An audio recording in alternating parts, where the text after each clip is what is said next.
Just a couple of things perhaps we'll get to a little later in the program. Number one, this morning, Fox is reporting that any day now there could be a decision on Bo Bergdahl's future. Hope to get to that a little later in the program. Also, Steve Millington will be joining us in about 25 minutes. He's the chairman of the Twin Falls County Republican Party. A lot to talk about today. Of course, the House of Representatives still in flux as they're looking for a new majority leader, and a lot of names being bandied about, and perhaps he'll have some insight into all of that. 7 minutes after 8 o'clock, Bill Colley with you this morning on Top Story 49. You're listening to News Radio 1310 KLIX and newsradio1310.com. Came across a couple of headlines this morning, and I thought they were worth sharing because of an ongoing controversy right here in our own community. And we have been hearing the stories about refugees and migrants now going on for at least, 6 months, all the way back into last spring. Now we're practically into mid-October. October was the arrival date for many of these refugees. I am sure that is going to be kept under wraps. There will likely not be a giant parade coming through town introducing all of these people when they arrive, if they have not yet already arrived. And that's something that very, very likely or very, very possible. Came across this headline out of North Dakota, which is a state similar to Idaho, a little colder, I suppose, over average, because the state, most of it sits that far to the north, where parts of Idaho, of course, here in the southern end of the state, a little bit warmer than the northern end, but very, very similar. And the headline at a blog there called SayAnythingBlog.com, which is written by a fellow named Rob Port. Rob Port is a former sidekick to Scott Heenan. Scott Heenan is a frequent fill-in for Sean Hannity on the radio, and Rob Port is a lifetime resident of North Dakota. I don't know why he'd want to do that, but apparently he does like it. Some things you just can't explain. They're inexplicable, right? But Rob Port has this today. He says, why we need transparency. North Dakota leads the nation in per capita refugee resettlement. Now, you've got a lot of rural states, Idaho, North Dakota. You've got places such as South Carolina. You've got places such as Maine that seem to be the dumping ground for this program, at least in recent years. Here's what he's saying, and he's got a quote here. We're reaching out and trying to help our neighbors. That from the mayor of Fargo, North Dakota, in response to news that North Dakota does lead the nation when it comes to resettlement. He went on to say, we have jobs, we have needs, and we're trying to grow as a state. So another mayor who was clapping his hands saying, gotta be good, gotta be good, gotta be good, see no evil, hear no evil, speak no evil. But skepticism in the public persists, the writer says, and the reason for that is the staunch unwillingness by Lutheran Social Services and its supporters to put some facts out about how these refugees behave once they reach here. In fact, it seems Lutheran Social Services defenders would rather call skeptics xenophobes and racists than have a deal or a real discussion about their concerns. Does that sound at all familiar? Does that sound, because here that's the situation too, isn't it? No one really wants to talk about potential dark side of all of this. We keep being told, no, it's not going to cost much money, and no, they won't use up much in the way of social services. Well, they're using more of social services than before they got here, when you look at the entire social services budget, right? So we've got to bring that part up too as well. In other words, they will not release to the public the details and the facts about these people who come here, which you can probably track over a period of 6 months to a year to 6 years. He also says this, and North Dakota, if you're geographically challenged, and I know some of you public school graduates are, North Dakota is just west of Minnesota, at least part of Minnesota. He writes, meanwhile, it turns out Minnesota has become the largest source for ISIS recruiting in America, and the demographic the extremist recruiters are pulling from is Somali refugees. One needn't be a racist or a xenophobe to see that as a very real concern. Hello? And then the very liberal Los Angeles Times, and it is a very liberal newspaper, has this editorial. Are Islamic State terrorists sneaking into the West? Now remember, liberal op-ed page. The writer says Lebanon's education minister, Elias Bousab, warned recently that 2 in every 100 Syrian migrants arriving in Europe are Islamic State fighters sent to infiltrate a continent distracted by sympathy. If his estimate is accurate, it would mean that among the 10,000 Syrian refugees the Secretary of State, John Kerry, has pledged to allow into the U.S. next year, there could be 200 committed terrorists. Of course, those who require refuge must be aided, but the West can best help by flexing its considerable military muscle.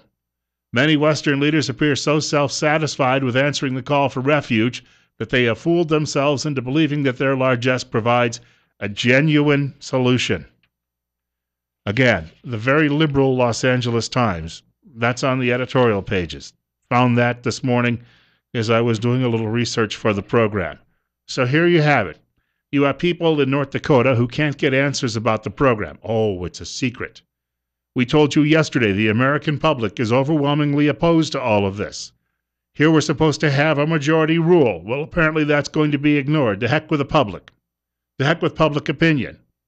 And now you have the possibility, and it's being stated in a very liberal newspaper, that yes, indeed, there will be terrorists. Now, you know that Lefty is out there saying, well, that's an acceptable loss. Compare that with a shooting, for instance, in Oregon the other day, where Lefty would say, well, we need to take everybody's guns away because just one death is too many. Really? And what about a terrorist attack? Is that okay? I mean, does that can you use the same argument that one death would be too many? What is the problem with all of you people on the far left who can't process that? I know it makes you feel good about yourselves, and you can walk around the streets, pat yourselves on the back, and say, I was for bringing these people here. Look at me. But I'll tell you what, if you bring a plague here along the lines of someone pulling off a dastardly deed, then I think you're going to have to answer to the rest of us. It's 50. Bill Colley with you this morning on Top Story on News Radio 1310 KLIX and newsradio1310.com. Our telephone number, if you'd like to reach the program, 736-0300. That is 736-0300. We have our first caller of the morning. You're up next. Hi, good morning.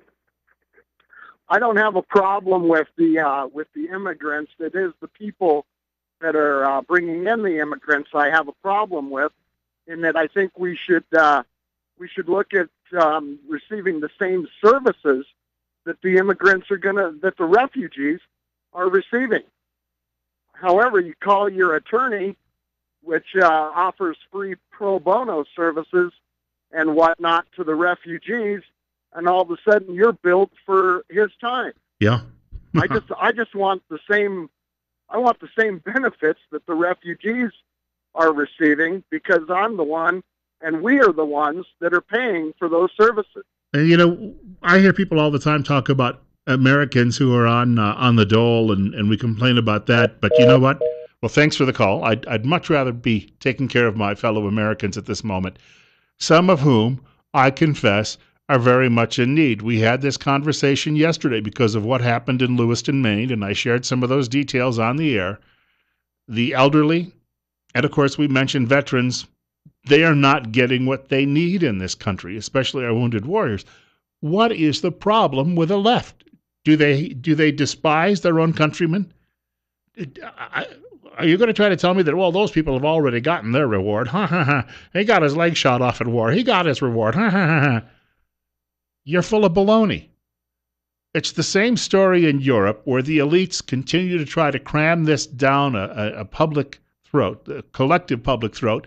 The public doesn't want it, but they're told you've got to do it because it'll make us look better. It's a public relations ploy is what it is. There's a fellow, his name is Tusk. That's his last name. It's a strange name, I know, but he is the leader of the European Council. And he was recommending during remarks early today that his countries and his country and neighboring countries in Europe should be doing much, much more. There are countries which virtually do not admit any refugees, but are most vocal when it comes to urging Europe to show more openness. That is why we have to take care of our good name together. Our good name together. So this isn't really a worry about anything security-wise. It's about protecting Europe's good name. It is all about public relations, is what he's saying. Europe is subject to an increasingly more scathing criticism. And our internal disagreements and mutual recriminations only help our opponents. And your opponents are what? They're going to say bad things about you? Europe won't take refugees. That's not nice. Is that what they're worried about? In other words, we have to take all of these refugees because some nebulous opponent will applaud us instead of criticizing us. Wow, the Western world used to win world wars. And today, you've got these people groveling every time they're faced with any sort of challenge. You're up next. You're on the air on News Radio 1310 KLIX and newsradio1310.com. What's on your mind? Yeah, good morning, Bill. Well, another aspect of it is invasion. Article 4, Section 4 of the U.S. Constitution are all of our politicians, state and local and federal, take an oath to uphold the U.S. Constitution. Article 4, Section 4 said they're to protect us from invasion. It doesn't say an invading army, but we have an army invading us with all these Muslims, whether they're jihadists or not. And they're taking over Europe without firing a shot, and the same thing's happening here. The other aspect that concerns me is we have people, huge unemployment, huge national debt, and we can't afford to bring these people in because a lot of our people are not getting jobs because these people work for less money, and a lot of times there are subsidies that go to the employees or employers in this situation. So I'd like to bring that up too. Article 4, Section 4, look it up, and our elected officials need to be reminded to protect us against invasion, not only jihad invasion with terrorists, but these people that are coming here by the mass numbers and the number that the White House's State Department's wanting to bring in will be an invasion. It's already happening. Yeah, and I thank you much for the call. The issue with the Constitution is try to find somebody in government who actually pays attention to it. I remember years ago, there was a constitutional attorney that was her specialty. She was running for a congressional seat. I was at a forum at a firehouse when someone stood up and said, name the 5 liberties guaranteed in the First Amendment, and she couldn't do it. So, it's about what makes them feel good. When they go out on the cocktail party circuit, someone will pat them on the back and tell them, oh, what a wonderful thing you did, and it's a good thing we silenced all those dumb dummies among the rabble. That's what it's come down to. And our caller brings up another point. If I get to it later this morning, I'll share with you details on a story I happened to find from an economist that the corporate earnings have dropped for 3 consecutive quarters in this country. The last time it dropped 2 consecutive quarters was back when we had the recession, 2008-2009, which you may remember was just brutal, and we haven't recovered from it yet. So I bring this up because I think it's important for people to know that there's going to be tremendous competition for resources out there. And the government doesn't necessarily have the ability any longer to bring us out of the depths of a recession, whether or not it's its responsibility in the first place. And you'd like to bring more people here to beg on the streets? Somehow I'm not buying into this, and I certainly don't see the logic. It's 8:20. Bill Colley with you this morning on Top Story on News Radio 1310 KLIX and newsradio1310.com. It's 49. Hey, quick note coming up just a moment. There are a lot of people who I think that it's like the second largest ethnic group in America when it comes to ancestry. You can fudge that a little bit because a lot of people who come from what are known as the British Isles, you've got 3 or 4 different ethnic groups there, or so they claim. They're all actually really cousins. But Germany was pretty much at one point, the mother country being England, but when it comes to German settlers, when they started arriving in large numbers in the late 1700s and then really started pouring into Pennsylvania and other places around the country and then spread out across the land into Missouri and the Midwest and then into the Northwest, really brought that culture with them. We've got a guest today who's going to be talking a little bit about that. It's 8:23, it's 49. Ray Parrish is dropping by. I haven't seen you in the studio for a few months now. It's been a while, Bill. Yeah, because we were talking Cincinnati Bengals football the last time you were here. Yes, it's true. You'd have to be above 50 to know that reference. But you're here representing the Kiwanis Club today. I am. We're having our big fundraiser tomorrow night, Wednesday night at the Turf Club. It's our annual October Feast dinner, and it's the most authentic German dinner in the Valley. I was going to say, when you're talking German food, there's going to be obviously sauerkraut on that menu. There is, but it's a special sauerkraut. It's got a pineapple, brown sugar, caraway seed mix. And when we first started this about 15, 20 years ago, Bill, the one thing that came back and hit the garbage dump the most was the sauerkraut. And the last 2 years, we've almost run out Really? because we made this little tweak. We've added the pineapple and the brown sugar and the caraway seeds, and people really, really like it. Although I would assume there's a great many ways you could prepare sauerkraut. Yes, this is both of the sauerkraut and the what's called rotkohl, red cabbage dish are two recipes that we brought back from Germany and tweaked just a little bit, but that people really like them. I would imagine the Germans imported the pineapple themselves. Yeah. It's grown in southern Germany, Yes. Bavarian area. Yeah. Bowie Kuhn, his family was from there. Oh. Do you know why I know that? Because my grandmother Colley, that's her maiden name, and I met Bowie Kuhn on his 76th birthday at a political fundraiser. And we started comparing notes about families and the like, and he said, "Oh, my ancestors are all from Bavaria." I've never been there, but I would imagine, I mean, I've seen the pictures on TV. It's got to be breathtaking. It is. We can bring a little of that here, though, when we have this celebration. It's maybe you're not climbing a mountain, but at least you get some feel for what it's like. Oh, we do. We do. We try and make it as authentic as possible. We used to have a German band that came in with their lederhosen and things, but unfortunately the band broke up here about 2 years ago, and so we don't have that. But we've got some CDs with some really good beer hall music. And I know I get criticized by my fellow Kiwanians because when I get in there and I crank that baby up to beer hall volume, they get a little irritated. This is going to benefit someone, though, as well, right? Yes, this is our largest fundraiser. Kiwanis is a service organization, and we serve the youth of the Twin Falls area.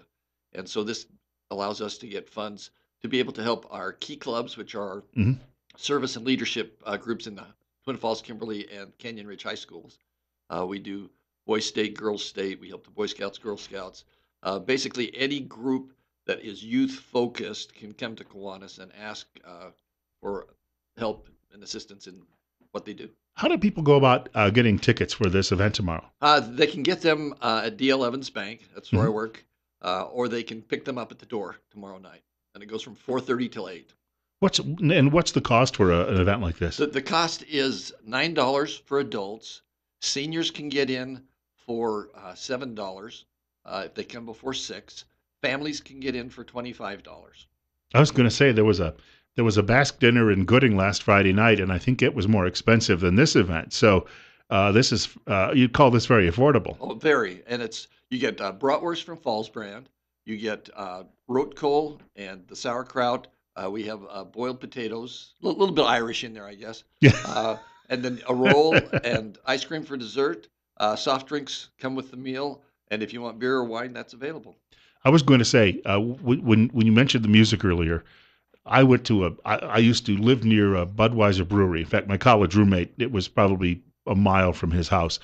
And they would help sponsor a large Oktoberfest every year. We went one year when there was a terrible rainstorm, but they had huge tents up.